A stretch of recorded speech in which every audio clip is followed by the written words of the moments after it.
오늘 말씀은 에베소서 2장입니다. 그는 허물과 죄로 죽었던 너희를 살리셨도다. 예수님께서 우리가 이미 죽었던 사람들이라고 우리가 죽었던 우리를 다시 살리셨다라고 얘기합니다. 죽을 뻔했던 사람을 살리신 것이 아니라 이미 허물과 죄로 이미 죽은 사망 판정을 받은 우리를 예수님께서 다시 살리셨다라고 선포합니다.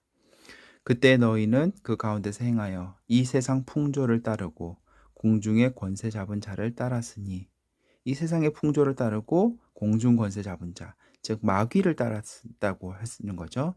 곧 지금 불순종의 아들들 가운데서 역사하는 영이라.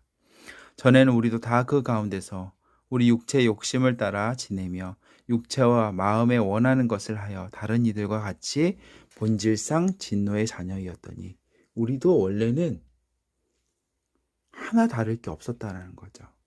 똑같이 죄 가운데 있었고 마귀를 따르고 있었고 이 육체 욕심을 따라 지냈고 육체와 마음이 원하는 것만 했던, 정말 하나 다를 거 없는 우리의 모습이었다고 이야기합니다. 긍휼이 풍성하신 하나님이 우리를 사랑하신 그 큰 사랑을 인하여 허물로 죽은 우리를 그리스도와 함께 살리셨고 너희는 은혜로 구원을 받은 것이라. 또 함께 일으키사 그리스도 예수 안에서 함께 하늘에 앉히시니, 하나님께서 예수님을 통한 구원 사역이 어떻게 이루어졌는지를 바울이 묘사하고 있습니다. 이는 그리스도 예수 안에서 우리에게 자비하심으로써 그 은혜의 지극히 풍성함을 오는 여러 세대에 나타내려 하심이라.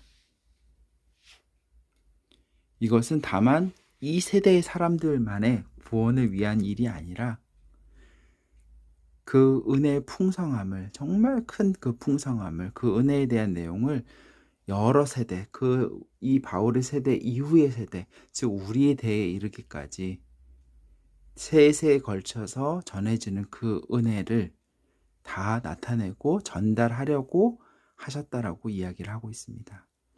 너희는 그 은혜에 의하여 이렇게 여러 세대에 나타낸 그 은혜를 인하여 믿음으로 말미암아 구원을 받았으니, 우리가 그 은혜로 여기까지 그것이 전달되었고요. 이것은 전적으로 정말 그리스도 예수 안에서 나타난 자비하심으로써 우리에게 전해진 그 은혜고요. 그리고 그 은혜로 인해서 믿음으로 말미암아 구원을, 예수님께서 우리를 죄를 위해서 죽으셨다라는 그 사건에 대한, 예수님을 대한 우리의 믿음으로 인해서 구원을 받았다고, 은혜와 믿음으로 말미암아 구원을 받았다고 분명히 명시를 합니다. 이것은 너희에게서 난 것이 아니요 하나님의 선물이라. 왜 선물이라고 표현했는지 이어서 나옵니다. 행위에서 난 것이 아니니 이는 누구든지 자랑하지 못하게 함이라.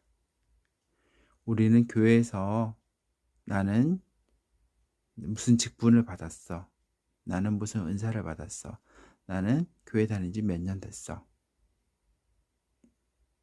이런 것을 자랑할 것이 못 된다라고 이야기를 하는 거죠. 왜냐하면 그 모든 것의 가장 기본적인 데 있는 것, 우리가 정말 멸망의 상태에 있을 때 우리가 구원을 받은 그것이 그냥 하나님의 선물이라는 거죠. 우리가 뭔가를 잘해서, 우리가 뭔가를 이뤘기 때문에 그거 받은 것이 아니라 그냥 하나님께서 주고자 하셔서 주신 선물이라는 거죠.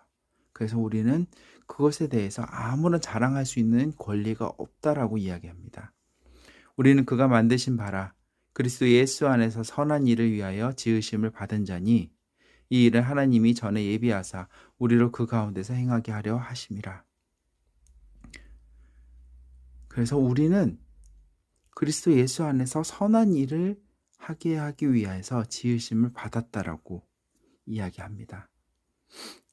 그러므로 생각하라. 너희는 그때에 육체로는 이방인이요 손으로는 육체에 행한 할례를 받은 무리라 칭하는 자들로부터 할례를 받지 않은 무리라 칭함을 받는 자들이라. 즉 뭐냐면, 쉽게 말하면 너희는 이방인이었어. 율법으로 하면 너희는 절대 구원의 대상에 낄 수가 없었어 라고 이야기를 하는 거죠. 그때 너희는 그리스도 밖에 있었고 이스라엘 나라 밖의 사람이라. 약속의 언약들에 대하여는 외인이요 상관없는 사람이었다는 거죠. 세상에서 소망이 없고 하나님도 없던 자이더니 이제는 전에 멀리 있던 너희가 그리스도 예수 안에서 그리스도의 피로 가까워졌느니라. 그는 우리 육체의 화평이신지라. 둘로 하나를 만드사 원수된 것 곧 중간에 막힌 담을 자기 육체로 하시고 법조문으로 된 계명의 율법을 폐하셨으니 이는 이 둘로 자기 안에서 한 세 사람을 지어 화평하게 하시고 또 십자가로 이 둘을 한 몸으로 하나님과 화목하게 하려 하심이라. 원수된 것을 십자가로 소멸하시고 또 오셔서 먼 데 있는 너희에게 평안을 전하시고 가까운 데 있는 자들에게 평안을 전하셨으니 이는 그로 말미암아 우리 둘이 한 성령 안에서 아버지께 나아감을 얻게 하려 하심이라. 예전에는 너희는 이방인이었고 난 유대인이었지만 그런 것과 상관없이 그리스도의 피로 이제 너희와 우리는 가까워졌어. 그리고 그분은 화평이셔. 예수님 화평이셔. 하나님과 원수된 것을 다 막힌 것을 스스로 육체로 하셨어. 그래서 하나님과 화평하게 하셨어.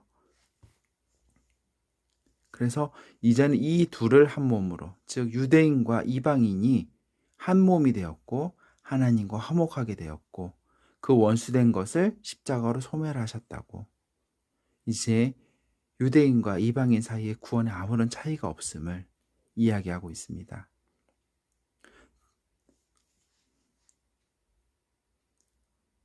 그러므로 이제부터 너희는 외인도 아니요 나그네도 아니요 오직 성도들과 동일한 시민이요 하나님의 권속이라.